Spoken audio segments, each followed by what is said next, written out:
क्या थोड़ी थोड़ी चीज़ें पढ़कर आप मनोविज्ञान में एक बहुत अच्छा स्कोर करना चाहते हैं?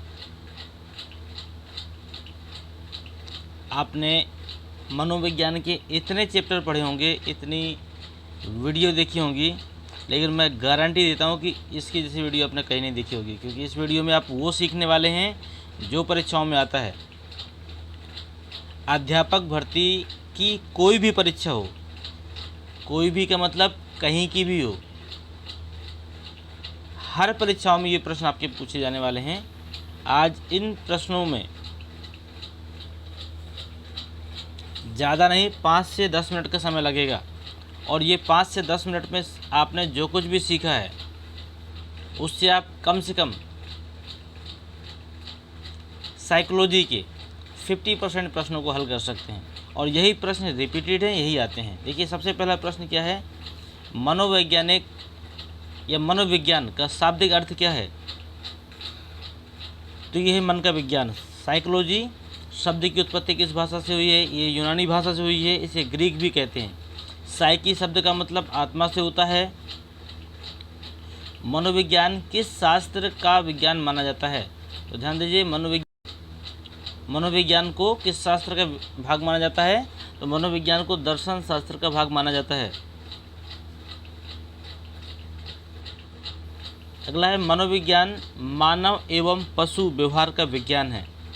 मनोविज्ञान मानव एवं पशु व्यवहार का विज्ञान है।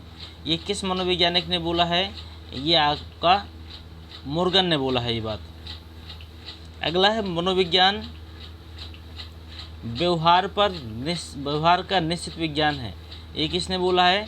ये बोला आपका वाटसन ने बोला है। मनोविज्ञान व्यवहार का निश्चित विज्ञान है, ये बात वाटसन ने बोली है। अगला है, मनोविज्ञान का वास्तविक अर्थ क्या है? मनोविज्ञान का वास्तविक अर्थ होता है व्यवहार का विज्ञान। मनोविज्ञान क्या है? मनोविज्ञान है विधायक विज्ञान है। बुद्धि एवं शरीर समाहित हैं। बुद्धि एवं शरीर समाहित है। किसमें समाहित हैं? जैविक कारक में समाहित हैं।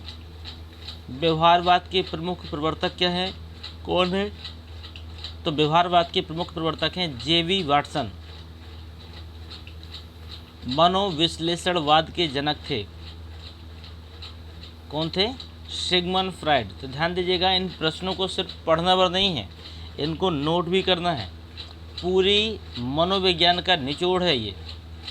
अगर किसी भी वैज्ञानिक का कोई भी कथन आता है तो मैं गारंटी देता हूँ कि इस वीडियो से बाहर नहीं आएगा।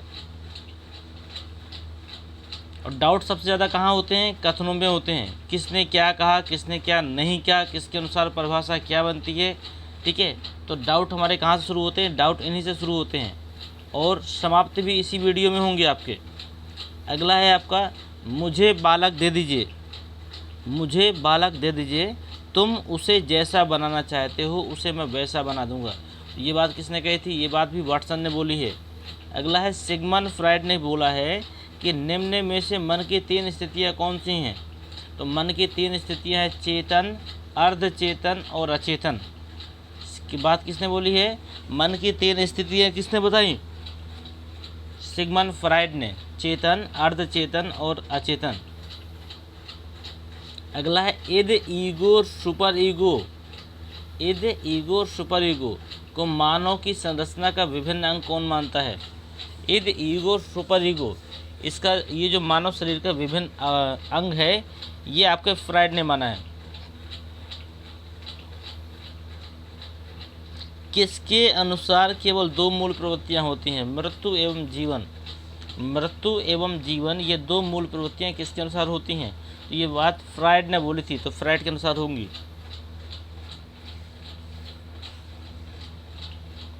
मनोविज्ञान शिक्षा का आधारभूत विज्ञान है। ये बात किसने बोली? ये बात आपकी स्किनर ने बोली थी। शिक्षा मनोविज्ञान का केंद्र है। शिक्षा मनोविज्ञान का केंद्र है। ठीक है, ये किन के लिए है? ये शिक्षा मनोविज्ञान केंद्र बालक के लिए बोला गया है। शैशवावस्था या शैशवकाल का नियत समय होता है जन्म से 6 वर्ष तक का। बालक के विकास की प्रक्रिया एवं विकास की शुरुआत होती है। विकास की प्रक्रिया एवं शुरुआत कब से होती है? ये जन्म के पहले से हो जाती है। किशोरावस्था का समय क्या होता है? किशोरावस्था का समय होता है 12 वर्ष से लेकर 18 वर्ष तक। टर्मन ने बोला था कि प्रतिभाशाली बालक की बुद्धिलब्धि कितने से अधिक होती है। जो प्रतिभाशाली बालक होते हैं उनकी बुद्धिलब्धि कितने से अधिक होती है, तो ये होती है आपकी 140 से अधिक। आपने अधिगम तो पढ़ा ही होगा, तो अधिगम का अर्थ क्या होता है? अधिगम का अर्थ होता है आपका सीखना। क्या होता है? अधिगम का अर्थ होता है सीखना। अधिगम का प्रयास एवं त्रुटि का सिद्धांत किसने दिया था? अधिगम का प्रयास एवं त्रुटि का सिद्धांत दिया था थॉर्नडाइक जी ने। अगला है व्यवहार के कारण व्यवहार में परिवर्तन ही सीखना है। व्यवहार के कारण व्यवहार में किसने बोला था? गिलफोर्ड ने बोला था।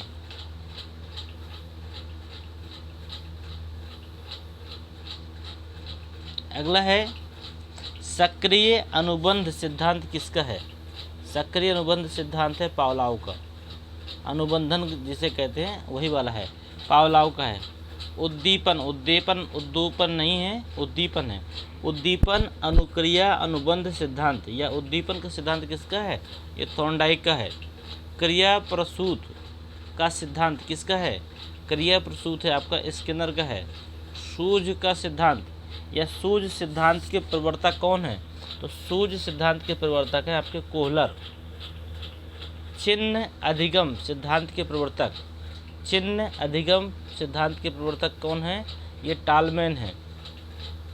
पावलोव अपने सिद्धांत का प्रयोग किस पर किया था? पावलोव ने अपने सिद्धांत का प्रयोग किस पर किया था? तो पावलोव ने कुत्ते पर किया था।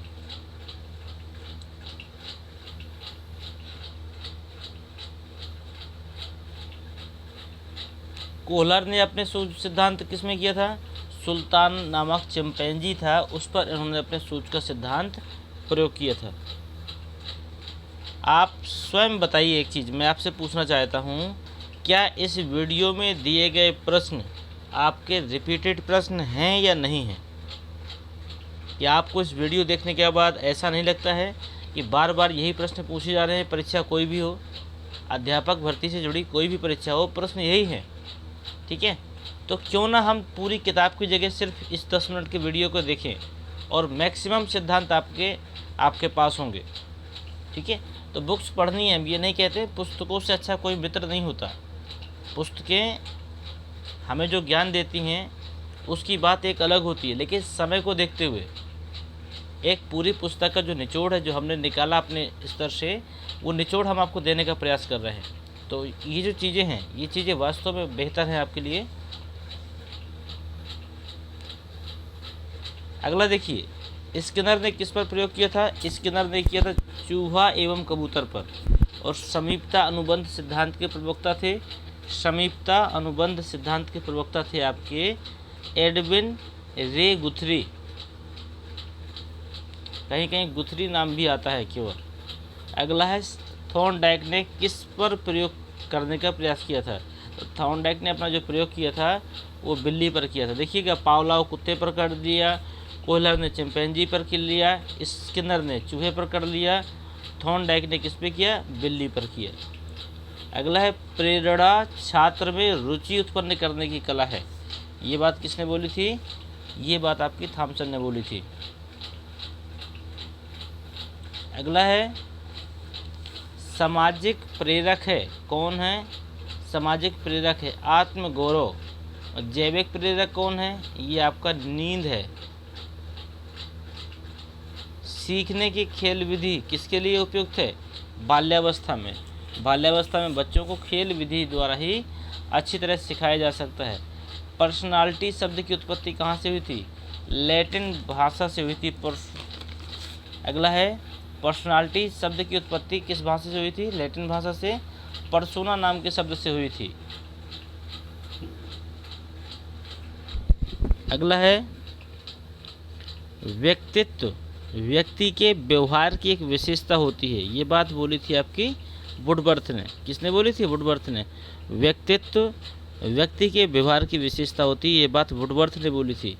अगला है बालक के व्यक्तित्व का विकास आरंभ होता है। व्यक्तित्व का विकास जन्म के पहले नहीं होता है, लेकिन शैशवावस्था में हम इसे मान सकते हैं। अगला है व्यक्तित्व मापन की विधियाँ। व्यक्तित्व मापन की 3 विधि हैं। एक है आत्मनिष्ठ, दूसरा है प्रक्षेपी, तीसरा है वस्तुनिष्ठ। ये तीनों आपकी विधियाँ किसकी हैं? व्यक्तित्व मापन की हैं। रूसा परीक्षण, जो हरमन रूसा का जो परीक्षण था, वो किस देश के निवासी थे जिस पर ये परीक्षण किया गया? ये थे आपके स्विट्जरलैंड के। अगला है बुद्धि का त्रिआयामी सिद्धांत किसने दिया था? बुद्धि का त्रिआयामी सिद्धांत दिया था आपके स्पीयरमैन ने। और बुद्धि के द्विखंड का सिद्धांत ये भी आपका किसने दिया था? स्पीयरमैन ने। बुद्धि का त्रिआयामी और द्विखंड दोनों स्पीयरमैन के हैं। और बुद्धि लब्धि मतलब IQ का आविष्कार किसने किया था? टर्मन ने किया था। बुद्धि लब्धि मतलब IQ का आविष्कार किसने किया था? टर्मन ने किया था। अगला है सहसावस्था में सीखने की क्रिया का स्वरूप क्या होता है? सहसावस्था में सीखने की क्रिया का स्वरूप क्या होता है? इस अवस्था में सीखने की क्रिया सबसे तीव्र होती है। अगला है सन 1922 में किसने हिंदुस्तानी विनय साइमन परीक्षण का प्रकाशन किया था? तो विनय साइमन परीक्षण का प्रकाशन किया था डॉक्टर C.H. राइस। हिंदुस्तानी विनय साइमन परीक्षण किसने किया था? Doctor C.H. राइस। टेट परीक्षण कार्डों की संख्या कितनी होती है? TAT परीक्षण में कार्डों की संख्या कितनी होती है? 31 होती है, 31। ठीक है, तो ये 50 प्रश्न महत्वपूर्ण थे जो मैंने आपको बताया। अब मैं बहुत बड़ी बात नहीं करता हूँ, अब आप किसी भी पेपर सेट को उठा कर देख लीजिए, ठीक है। और उस पेपर सेट से जितने भी कथन आए होंगे उनमें से पूरे के पूरे कथन इस वीडियो से ज़रूर मैच करेंगे। तो आज के बाद ये डाउट ख़त्म हो जाएगा कि मैं कथन वैज्ञानिकों के, मनोवैज्ञानिकों के कहाँ से तैयार करूँ। ये बहुत बड़ी समस्या थी जो बार बार बच्चे कमेंट दे रहे थे, लेकिन अब वो समस्या भी आपकी समाप्त हो चुकी है।